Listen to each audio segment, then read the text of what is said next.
સસ્તા અનાજના દુકાનદારોની અચોક્કસ મુદ્દતની હડતાળ વિશે તો જામનગરમાં 20 જેટલી પડતર માંગણીઓનું નિરાકરણ લાવવા સસ્તા અનાજના દુકાનદારોએ કલેક્ટર કચેરીએ આવેદન પાઠવ્યું છે। મહત્વનું છે કે 1 નવેમ્બરથી 356 જેટલા દુકાનદારો અચોક્કસ મુદ્દતની હડતાળ પર ઉતર્યા છે, જેના લીધે પંડિત દીનદયાળ ભંડારમાંથી 2 લાખથી વધુ રાશન કાર્ડ ધારકોને અનાજ વિતરણ નહીં થાય। દુકાનદારોએ નવા નિયમમાં તકેદારી સમિતિના સભ્યોના બાયોમેટ્રિક વેરિફિકેશન સહિતના મુદ્દે વિરોધ ઉઠાવ્યો હતો।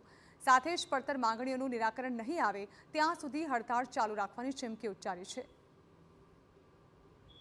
તો આમાં મેન માંગણી અમારી એ છે કે સાહેબ કે જે આ વખતે પરિપત્ર સરકારે જાહેર કર્યો છે કે 80% તમે તકેદારી સમિતિના સભ્યના બાયોમેટ્રિક લઈ અને દુકાને માલ ઉતારી શકો। એ પોસિબલ નથી, ઘણું અઘરું છે।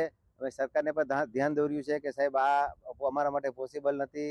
બહારના વ્યક્તિઓ જે આ તકેદારી સમિતિના હોય આવે નહીં અમારા પાસે, એ અઘરું છે। અને જે અત્યારે માલ વિતરણ અમે કરી છે એ બાયોમેટ્રિકથી જ અને ઓનલાઈન દ્વારા જ તમારું વિતરણ થાય છે 97%, અને કાંઈ ફરિયાદ પણ રહેતી નથી। તો આ અમારી માંગણીઓને લઈને અમે હડતાલ ઉપર છીએ અને આ બાબતમાં અમે ગાંધીનગર પણ રજૂઆત કરેલ છે।